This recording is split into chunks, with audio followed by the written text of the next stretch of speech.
Shalom Bapak Ibu sekalian. Hari ini kita akan merenungkan satu bagian firman Tuhan dengan tema Anak Domba dan Umatnya.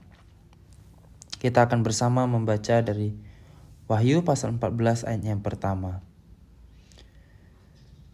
Dan aku melihat sesungguhnya anak domba berdiri di bukit Zion dan bersama-sama dengan dia 144.000 orang, dan di dahi mereka tertulis namanya dan nama Bapanya.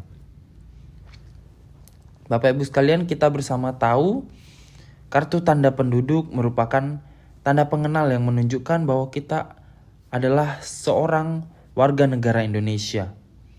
Nah, KTP ini menjadi sebuah tanda yang sah yang harus kita miliki ketika kita berusia 17 tahun ke atas.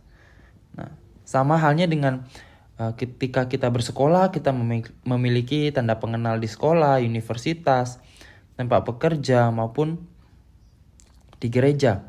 Nah, semua kartu identitas ini, Bapak Ibu Saudara sekalian, ini menjadi sebuah tanda yang sah bahwa kita adalah anggota dari baik itu negara, gereja, sekolah, dan universitas.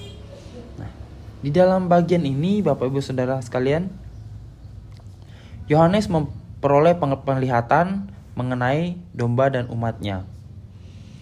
Domba dan umat Allah.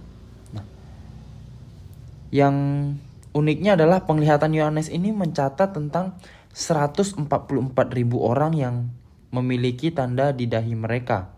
Nah, siapa mereka, Bapak Ibu Saudara sekalian? Perlu kita ketahui bahwa Wahyu ini banyak sekali menggunakan simbol-simbol dan angka-angka. Maka dari itu, angka ini merujuk pada jumlah, tidak merujuk kepada jumlah yang secara literal begitu. Nah, tidak merujuk pada bahwa hanya 144.000 orang yang diselamatkan dan menjadi umat Allah. Tetapi secara simbolis, angka ini menggambarkan kesempurnaan dan kumpulan yang sangat banyak. Nah, dengan kata lain, angka ini merujuk kepada totalitas umat Allah, yaitu Israel sejati. Nah, mereka adalah orang-orang kudus yang menerima meterai dan nama anak domba dan Allah. Nah, tanda ini menegaskan kepemilikan Allah atas mereka. Bapak Ibu Saudara sekalian, umat Allah juga memiliki tanda lain yang menunjukkan bahwa mereka adalah benar-benar milik Allah. Mereka adalah orang yang tidak mencemarkan diri, mengikuti anak domba kemana saja dia pergi, ditebus, tidak berdusta, dan tidak bercela.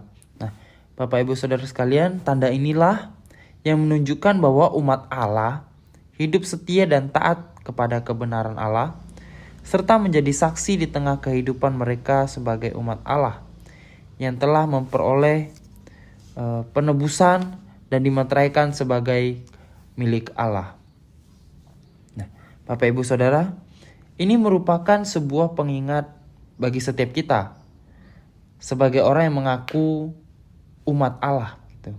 Sebagai orang yang telah mengaku umat Allah, apakah kita memiliki tanda yang menunjukkan secara nyata bahwa kita adalah umat Allah yang telah dimeteraikan?